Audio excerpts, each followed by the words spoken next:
Bom dia a todos e todas, sejam muito bem-vindas e bem-vindos a mais um ICL Mercado e Investimentos. Hoje é um dia importante porque saíram dados aqui no Brasil do desemprego, então a gente vai falar aí como ficou a taxa de desemprego aqui no Brasil, como ficou o rendimento, quais foram as categorias aí que conseguiram reduzir o desemprego nesse mês.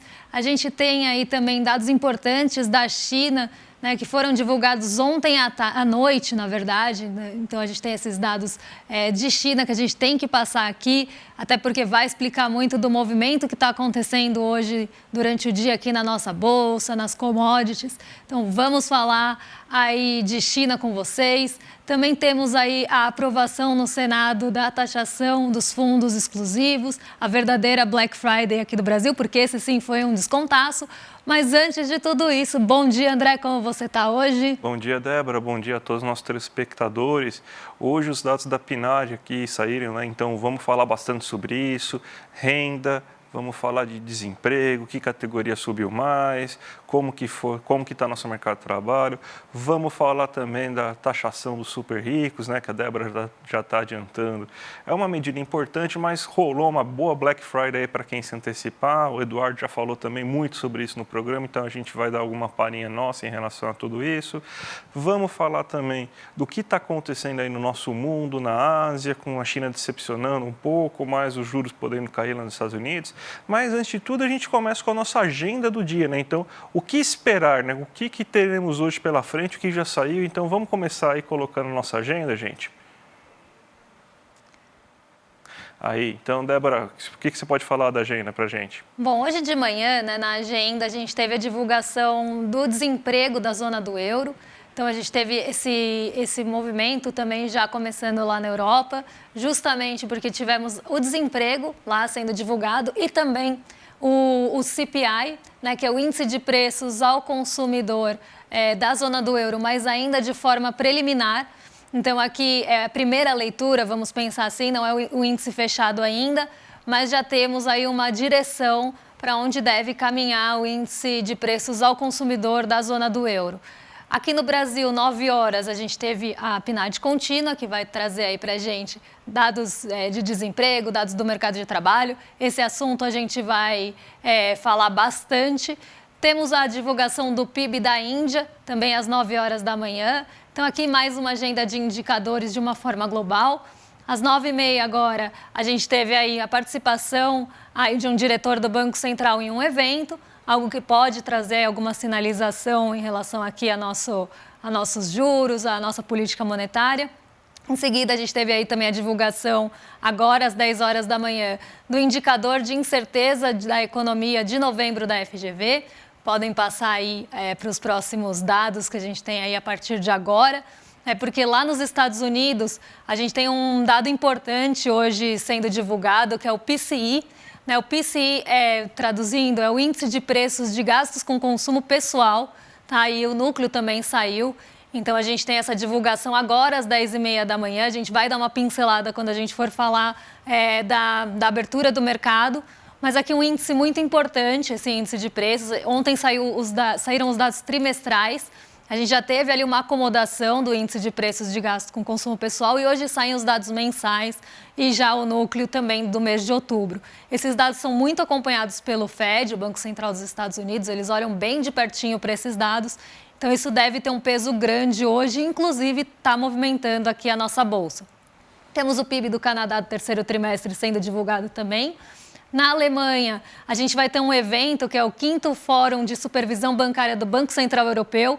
A gente tem abertura com a Christine Lagarde agora às 10h30, mas durante o dia vários dirigentes vão falar por lá. Então a gente também vai ter uma sinalização aí de juros em relação à Europa. Temos o PMI de outubro aí perto já da hora do almoço. O PMI medido pela ISM de Chicago, então aqui a gente tem um PMI, uma outra leitura, vamos pensar assim, do PMI dos Estados Unidos. Lá também saem as vendas pendentes de imóveis, um indicador aí importante para dar uma olhada no mercado imobiliário. Aqui às 2 horas, esse tópico importante aí, temos a Assembleia de Acionistas da Petrobras, que eles vão aí definir provisões para os dividendos. Então, essa reunião está sendo essa Assembleia está sendo bastante aguardada aqui no Brasil. fluxo cambial da semana e pesquisa de estabilidade financeira do Banco Central.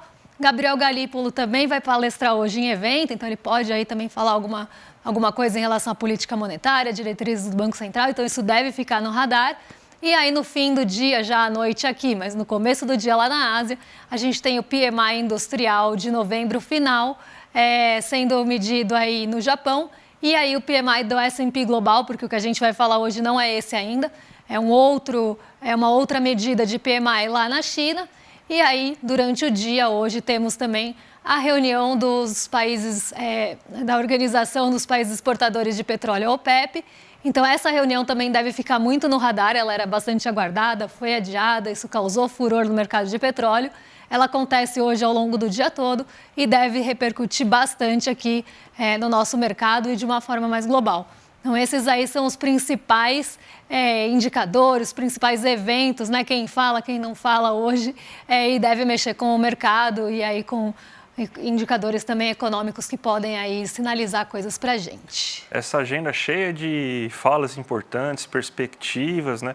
O mercado deve estar hoje um pouco mais ansioso, né? Inclusive aí a gente vê que mesmo com alguns dados que foram decepcionantes na China, a perspectiva da taxa de juros nos Estados Unidos ela melhorou, né? Então isso aí rebateu aí naqueles mercados. E vamos colocar agora aí, já que a gente vai começar a falar da abertura dos mercados,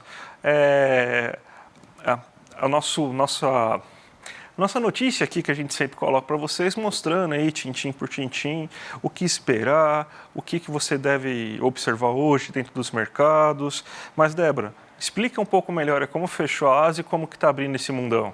A Ásia hoje fechou positiva, apesar do PMI da China ter decepcionado um pouquinho o mercado. Então, hoje é um dia bem positivo na Ásia e para explicar esse movimento que pode parecer confuso, né, já que os dados da China decepcionaram, eu tenho que voltar um pouquinho no dia anterior. Então, a gente já tinha tido, e até no começo ali, mais no comecinho da semana. Então, o que a gente viu acontecer aí de trajetória nessa semana que fez com que os mercados asiáticos performassem bem num dia que a gente teve dados da China que decepcionaram? E aí, quando eu for falar da abertura, eu também volto nesse ponto para a gente ter uma outra perspectiva. Tá? Então, o que a gente teve? No começo da semana, a gente teve um dirigente do Fed, um diretor do Fed, pronunciando em evento também. Ele falou sobre os juros já estarem bem restritivos lá, de uma possibilidade de cortes em 2024. Então, naquele dia, que foi ali no comecinho da semana, entre segunda e terça, essas falas movimentaram muito o mercado, foram falas do Christopher Waller, e elas movimentaram realmente muito o mercado porque a gente passou a ter um aumento de probabilidade de que a taxa de juros comece a ser cortada nos Estados Unidos em maio. Então, esse foi o primeiro cenário que a gente teve no começo da semana. Ontem, a gente teve divulgação aí de 2 dados importantes nos Estados Unidos, que também tiveram ali um sentimento misto. O primeiro deles foi a leitura do PIB, do terceiro trimestre, a segunda leitura do PIB, e ela ficou acima do esperado. Então, isso já poderia trazer um movimento ali um pouco mais forte para o mercado de juros, que vinha arrefecendo bastante ali durante a segunda e a terça-feira. Então, a gente teve um PIB lá em 5,2 e a expectativa era de 4,9. Então, aqui um PIB mais ali robusto do que se esperava nos Estados Unidos. Mas a gente também teve algumas outras divulgações que foram na direção contrária. A primeira delas foi o PCI, né, que é justamente esse PCI trimestral. Então, esse índice de gastos com consumo pessoal no trimestre ficou muito acomodado, ficou estável, muito dentro do esperado. Então, não trouxe ali uma expectativa de que os juros possam voltar a subir. E no final da tarde, lá pelas 4 horas da tarde, teve a divulgação do livro bege. O livro bege, ele traz algumas expectativas dos empresários dos Estados Unidos, expectativas para 12 meses, para 6 meses, análise do cenário atual. E o que esse livro bege mostrou aí? O que essa abertura de livro mostrou para a gente? A gente teve ali uma expectativa para os próximos 6 e 12 meses de desaceleração da economia dos Estados Unidos, inclusive uma perspectiva de desaceleração no mercado de trabalho, que é algo que a gente fala aqui com muito pesar, mas que o mercado está olhando muito de perto, porque o mercado de trabalho nos Estados Unidos está aquecido e o país quer que isso tenha uma redução de velocidade. Então, a gente teve essa perspectiva ali para os próximos meses no livro bege e também quando a gente olha para a situação atual aí da economia estadunidense, a gente também tem um arrefecimento, um pouco de desaquecimento e desaceleração. Então, o livro bege ele acabou fechando o dia, né, que já estava ali meio misto por conta do PIB, aí a gente tem o PCI mais acomodado, então esses sentimentos mais mistos. O livro bege fecha o dia já pesando para uma queda nos juros das treasuries. Então, aquela queda que era esperada em maio, no começo da semana, a probabilidade de corte começou a crescer para março. Então, o que a gente vê aí o mercado olhando? Que diante desses dados de desaceleração econômica por lá, a gente pode ter cortes antecipados do que se esperava, antes mesmo do que se esperava. Então, se era esperado para maio, agora passa a ser esperado para março. Então, esse primeiro corte já começa a ser vislumbrado aí antes do que se esperava. E isso acabou trazendo um sentimento muito positivo para o dia, né? Então, a gente teve uma bolsa ali bem perto da estabilidade, algumas em leve alta, outras em leve queda. Movimento bem parecido com o que a gente teve aqui no Brasil, então estabilidade durante o dia todo, pouca oscilação. E, no fim do dia, as bolsas acelerando mais para o terreno negativo, mas ainda muito próximo do 0 a 0, com pouca movimentação. Então, é um dia aí que a gente teve muita divulgação divergente ali, trazendo sentimentos, como a gente fala, mistos, porque elas não seguem na mesma direção. Então, esse foi o retrato de ontem, mas com um sentimento positivo em relação a juros, principalmente em relação a cortes, fim de ciclo de aperto monetário. Então, por que a Ásia, agora voltando para o ponto que eu estava, por que a Ásia fechou positiva hoje? Né, a gente teve um PMI que eu vou mostrar para vocês daqui a pouco, decepcionante na China, ficou abaixo da projeção, ficou também em alguns pontos desacelerado em relação ao mês passado, mas a gente tem esse sentimento positivo vindo de Nova York, principalmente em relação a juros nos Estados Unidos. Isso leva o Nikkei para o terreno positivo, até de uma forma mais forte. O Nikkei é o índice do Japão, e ele é um pouco mais sensível a movimentos de Nova York do dia anterior. Então, isso pesou ali no continente asiático, principalmente no Nikkei. E aí, vou colocar aqui na tela para vocês. O KOSPI, que é o índice sul-coreano, foi quem liderou o movimento de altas. A gente teve uma alta de 0,61% no KOSPI, né? E por que o KOSPI também subiu mais do que a média na Ásia?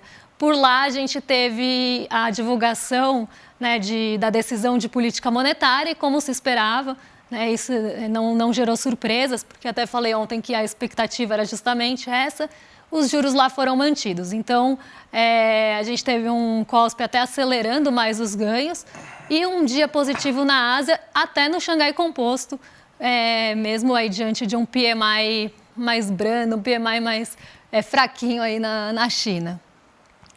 Então, Débora, vamos agora, já que a gente já passou por esse mundão, e vamos agora para o Brasil, né? Porque os dados importantes de desemprego, renda, né? A PNAD contínua foi divulgada, né?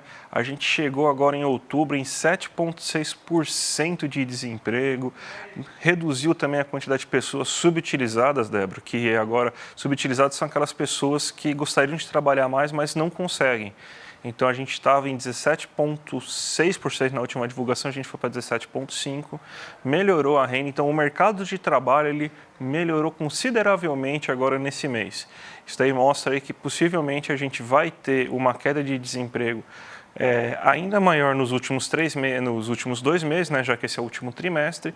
Lembrando que agora é a época que a sazonalidade sempre mostra uma queda do desemprego, puxada principalmente por vagas temporárias que são abertas, mas vamos começar agora a olhar os gráficos que a gente colocou aqui para a gente entender o que está acontecendo. A gente pegou aqui desde janeiro de 2021, que estava em 14,5%, auge da pandemia, ao mesmo tempo, inclusive, auge do rendimento mensal. A gente vai explicar por que teve tudo isso, mas você vê que tem uma queda bem acentuada, principalmente com o final da pandemia, né? Daí a gente pega 2022, a queda foi muito acentuada, aí, ano eleitoral, o Bolsonaro fez política fiscal, né? O Paulo Guedes, quem diria, né? Para ganhar a eleição, o Paulo Guedes aceitou até ser um pouco mais keynesiano, vamos dizer assim, né? Começou a realizar gasto fiscal aí para reduzir taxa de desemprego, para reduzir para melhorar a renda das pessoas e reduzir o desemprego, né? E aí a gente vê que com o governo Lula a toada está a mesma. Então, a gente está com o mercado de trabalho bem interessante aí, chegando em 7,6. Vamos ver agora no próximo gráfico, da onde que está vindo esse emprego, da onde que está aumentando aí os postos de trabalho, né? Então, vamos ver o próximo gráfico aí. Aí, gente, aumentou aqui, segundo a PNAD, em 368 mil pessoas, 1.000 novos postos de trabalho. E foi muito puxado pelo empregado do setor privado com carteira assinada. Esse SCA sem carteira assinada, tá bom, gente? Então, teve muita gente aí no setor privado com carteira assinada aí que entrou. Então, isso não é simplesmente vagas temporárias que estão entrando, porque as vagas temporárias geralmente são pessoas informais, não têm carteira assinada, então até porque elas ficam geralmente no máximo 3 meses aí dentro do posto de trabalho, né?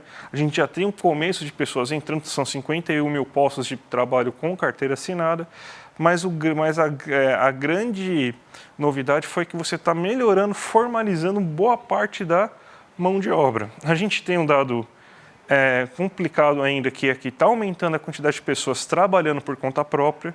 E entre essas pessoas que estão trabalhando por conta própria, que é o famoso bico, né?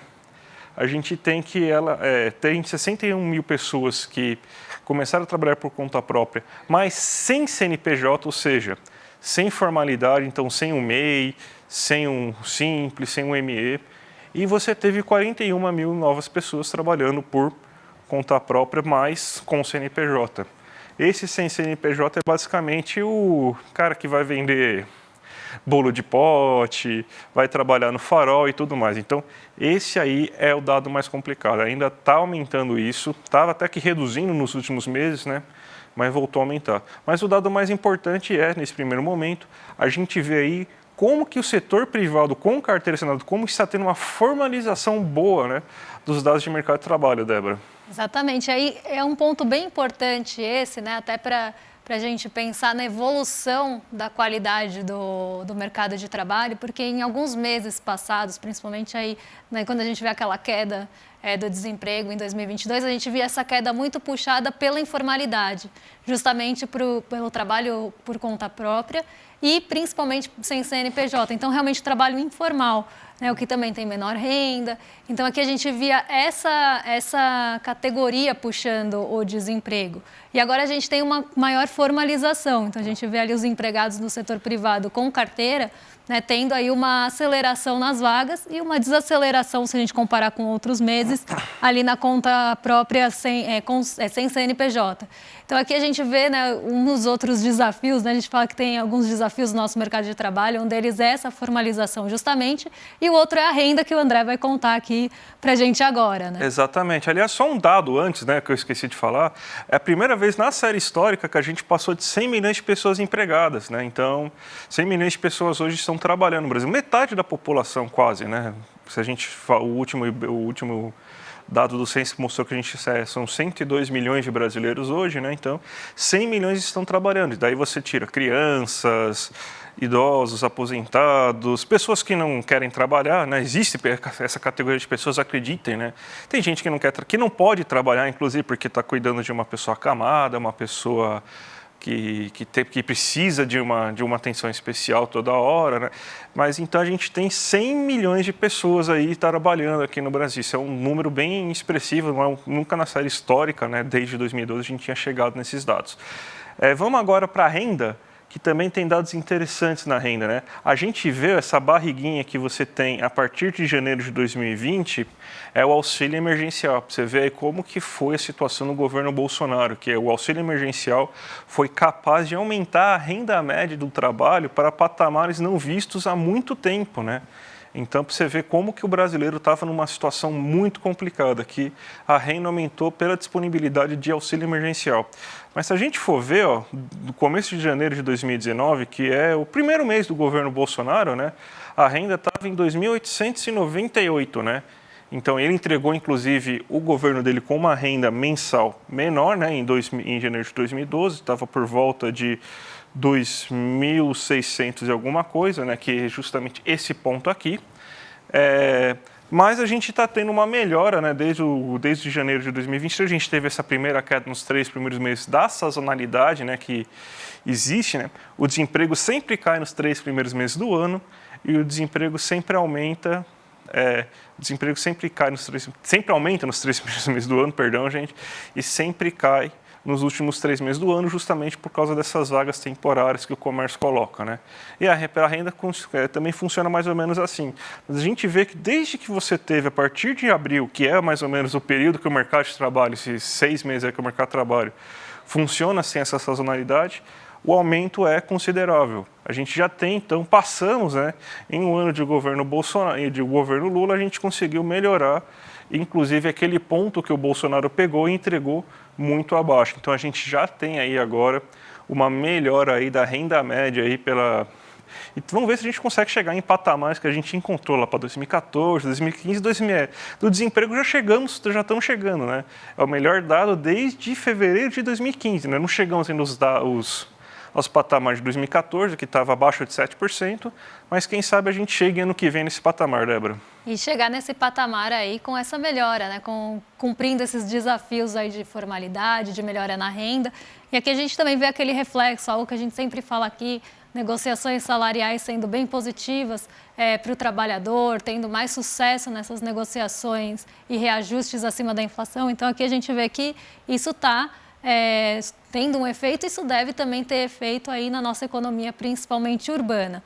E agora a gente tem um outro assunto para falar com vocês, né? Porque ontem a gente teve a aprovação no Senado da taxação dos fundos exclusivos, dos fundos offshore. Então a gente já tinha sido aprovado, já tinha passado na Comissão de Assuntos Econômicos do Senado, e ontem a gente teve a aprovação feita ali no Senado. Se puderem colocar aí a notícia do site para o pessoal acompanhar aí em casa, né? Mas ontem a gente teve essa aprovação, e é uma aprovação assim que a gente pode até comemorar por um lado, porque vai ter ali uma arrecadação importante vinda desses fundos, mas como eu falei no começo do programa, essa é a verdadeira Black Friday que a gente tem aí nesse ano, porque se a Black Friday, como a gente falou ontem, quem não assistiu ontem a gente falou bastante disso, a Black Friday dos consumidores foi um fracasso nesse ano de 2023, essa não foi.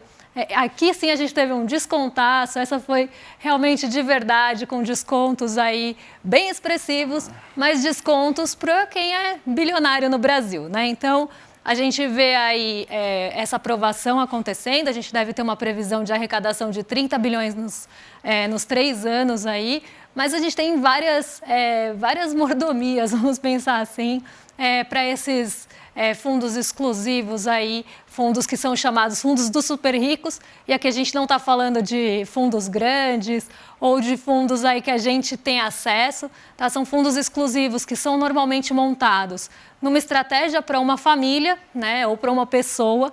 São 1.600 fundos no Brasil que tem essa característica. Se a gente tirar os fundos previdenciários, que também às vezes são formados nessa forma, aí a gente está falando de um outro número, que aí é mais ou menos 2.600, quase 3.000 fundos. Mas quando a gente pega os fundos, tirando os fundos ali ligados a fundos de pensão, isso cai para 1.600. Então, a gente está falando aí de 1.600 famílias no Brasil que tem 200 milhões de brasileiros, né? Então, a gente está falando aí de uma parcela muito pequena e que não tinha cobrança periódica de imposto. Cobrança essa que a gente já explicou aqui, que existe para a gente há mais aí de 20 anos, se a gente for pensar, né? E é uma cobrança de uma antecipação de imposto por um mecanismo que é chamado popularmente de come-cotas.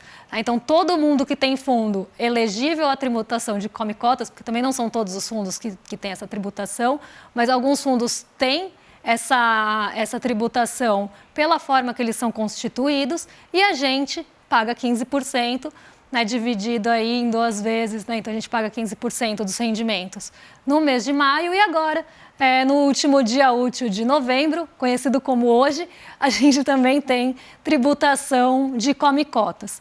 Então a gente paga esse imposto, essa antecipação de imposto, vamos pensar assim, há muito tempo, em uma alíquota de 15%, mas para os super ricos isso não aconteceu, né? Então começou ali uma discussão em torno de 15%, depois teve ali alguma discussão em torno de 10% e chegou a 8% de alíquota. Então, menos aí que, se a gente for pensar aí, metade, vamos arredondar, do que nós, mero mortais, pagamos. Por isso que eu chamei de verdadeira Black Friday e descontaço, né? Porque foi realmente uma vitória de quem vai pagar 15, pagar 8, é realmente um desconto bem importante aí, né, bem considerável. E ainda tem algumas outras coisas que foram aprovadas. Se antecipar, né, também tinha essa discussão, quem falasse, quero já começar a pagar o imposto antes, teria uma redução de alíquota.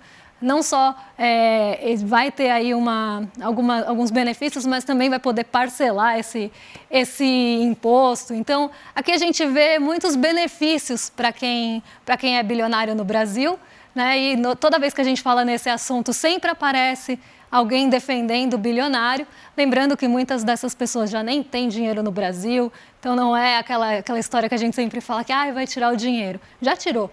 Né? Inclusive estão nas offshore em muitos dos casos.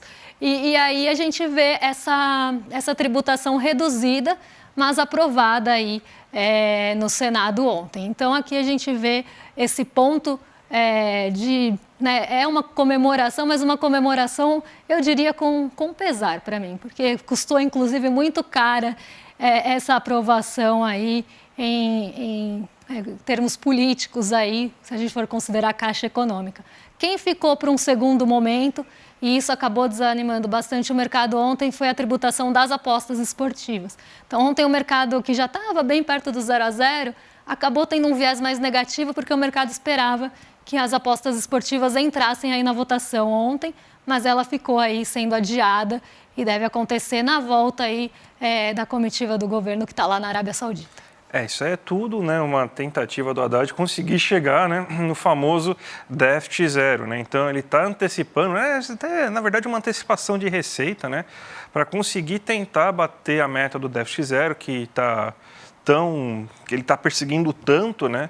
Então ele acaba gerando essa antecipação, esse parcelamento e tudo mais. Os 8% não, os 8% foi perda política mesmo aí. Bilionário tem muito lobby, né, no Congresso, lobby. Tem fã-clube tem fã-clube na vida real e tem muito lobby no Congresso, né?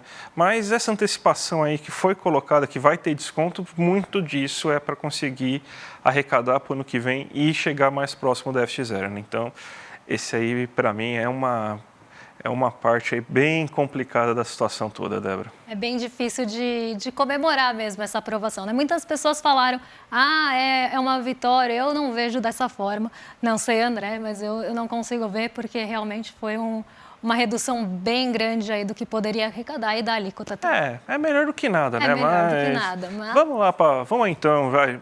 Os super ricos estão preocupados aí com a abertura de mercado, quer saber se a Bovespa, como que está a Bovespa, como que está o dólar. Então, Débora, pode colocar aí na sua tela aí, que a gente vai agora para as aberturas de mercado. Vamos lá, gente? Então, fala aí como que o mercado está abrindo hoje. Hoje, mercado mais positivo, né? E como era de se esperar, até pelo movimento ontem, que foi muito brando, poucos impulsos, né? Foi um dia aí realmente bem brando, tanto aqui como fora. Hoje a gente vê essa recuperação um pouco mais forte, inclusive no Ibovespa.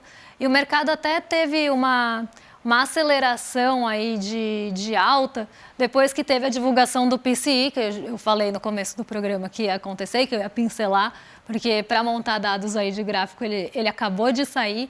Então, eu trago amanhã os maiores detalhes do índice de preços dos gastos com consumo pessoal nos Estados Unidos, mas adiantando já para vocês, ele veio bem dentro do esperado, veio também bem acomodado. Então, pouca movimentação nos preços se a gente for considerar os gastos com consumo pessoal. E como eu falei, ele é uma medida muito aí olhada, muito acompanhada de perto. Até tem gente que fala que é um dos índices de preços preferidos do Fed. Então, a gente tem um peso bem grande. Com essa divulgação, a gente começa a ter um reforço, né, daqueles cortes acontecendo antecipadamente lá nos Estados Unidos. Isso animou os mercados, a gente tem uma queda no apetite na queda da aversão ao risco, um aumento de apetite pelo risco frente aí a arrefecimento de treasuries, e normalmente quem se beneficia mais desse movimento são os mercados emergentes, como é o caso aqui do Brasil. Eu já vi gente aqui no chat perguntando, que eu estava falando de apetite pelo risco. Eu falei, isso aumentou o apetite pelo risco. E alguém perguntou, apetite pelo risco? O que é o apetite pelo risco? Diante de um cenário que a gente vai correr mais risco para ter um ganho maior, as pessoas topam, vamos pensar assim, correr esse risco excedente para ter ganhos mais elevados. Em cenários, por exemplo, como a gente tem aqui no Brasil, de taxa de juros muito alta, ou se a gente tem expectativa de taxa de juros alta, isso vale para o Brasil, isso vale para os Estados Unidos também, então se a gente tem expectativa de juros altos nos Estados Unidos, a gente tem um enxugamento do apetite pelo risco, um aumento de aversão ao risco. Por quê? Os investidores vão preferir correr menos risco, por exemplo, num título público, ganhar mais e ter ali correr pouco risco em momentos de incerteza e ter ali uma rentabilidade garantida. Quando essa rentabilidade começa a cair, né, em ativos de menor risco, aí o mercado começa a procurar outros ativos para buscar ganho e aí ele começa a topar correr risco diante de perspectivas de rendimento menor na renda fixa. E é isso que é o apetite pelo risco e por isso os mercados emergentes também se beneficiam, que aí entra recurso aqui para tentar ganhar no curto prazo de forma especulativa, tá? Só para deixar todo mundo ciente disso, tenta buscar ganhar principalmente no nosso mercado de bolsa. Tá? Então, por isso que tem essa relação aí entre juros e bolsa. E aí a gente vê a bolsa subindo hoje, puxada por esse aumento de apetite pelo risco, mas também, se a gente olhar ali na última linha, petróleo subindo 1,64. Ontem o petróleo subiu também, tá? Fechou em alta, mas a Petrobras não acompanhou esse movimento. Hoje deve acompanhar aí um pouco mais de perto, então deve subir junto ao petróleo. Lembrando, como eu falei lá na agenda, hoje o dia todo tem reunião do OPEP, então deve mexer bastante com o petróleo, dependendo do que sair por lá. Se sinalizarem cortes ou diminuição da oferta ou manutenção da oferta com projeção de demanda maior, o petróleo vai subir, inclusive, mais hoje. Então isso deve impactar em nosso mercado. S&P bem perto da estabilidade, já oscilou aí positivo e negativo enquanto eu estou falando, porque ele está perto do 0 a 0. Então, a gente vê um movimento parecido com o de ontem, mas lembrando que o mercado lá acabou de abrir e que os dados ainda estão sendo divulgados por lá. Então, a gente tem um momento de digestão realmente desses dados, isso deve começar a impactar mais agora, considerando o horário daqui, no período da tarde. Como eu falei lá na Ásia, tanto o Xangai Composto como o Nikkei 225 hoje fecharam em alta. Então, dia positivo num geral, a gente falou do KOSPI, mas aqui estão os outros dois índices que subiram lá na Ásia. O dólar segue em alta, até contrariando um movimento mais recorrente aqui da nossa bolsa, que é bolsa em alta e dólar em queda. Hoje a gente tem o dólar continuando aí em alta, mesmo diante desse arrefecimento de juros de treasuries. Então, aqui a gente continua vendo aquele movimento mais comprador de dólar, principalmente depois que a gente bateu 4,86, 4,87. Hoje o dólar é operado aí a 4,94, pelo menos até agora, acompanhando o mesmo movimento no exterior. Tá? Então, a gente vê o DXY, que mede o dólar aí frente a seus pares, né? A gente tem o dólar também subindo em relação a pares, também num cenário de arrefecimento de treasuries. Então, aqui a gente ainda vê um movimento comprador de dólar forte, aí, tanto aqui no Brasil como fora. Então, esse é o cenário mais geral aí da nossa bolsa. E a gente deve ter um dia mais positivo hoje, caminhando aí para uma semana positiva. E hoje a gente tem encerramento de mês, encerramento também de mês positivo aqui na nossa bolsa. Débora, dia 17 agora, né, dia 17 de dezembro, a gente vai ter uma super aula aí com o Eduardo Marinho, o poeta das ruas, 8 horas da noite. Ó, o link está aqui embaixo, já clica aqui no link aqui que vocês estão vendo aqui, icl.com.br/mercado, e já se inscreva aí para não perder. Ele era filho de militar, estava fazendo direito, chegou a passar num concurso aí num banco estatal, mas ele largou tudo isso, Débora, justamente para quê? Para tentar entender como as pessoas de rua moravam, para tentar entender a mentalidade delas, como que era a vida delas. E a partir disso ele teve um monte de percepções muito profundas em relação a tudo isso. Então, gente, ele vai contar toda essa história de vida, vai falar bastante aí com o Eduardo Moreira aí no dia 17. Então, vai ser imperdível, gente. Já coloca aí o lembrete para vocês não esquecerem disso, aí dia 17 de dezembro, às 8 horas da noite, tá bom? E vamos pedir para vocês também continuarem com o ICL hoje, que às 5 horas da tarde tem o rolê ICL com o William de Luca, que está sem voz, perdeu a voz, não sabe torcer o William de Luca, uma vergonha o senhor que não sabe torcer, perdeu a voz hoje, mas ele vai ter voz aí para fazer o rolê ICL aí, pelo menos a partir das 5 horas da tarde. Dá tempo dele se recuperar, né? A gente tem também o ICL Notícias, segunda edição, com a nossa dupla preferida de Chicos.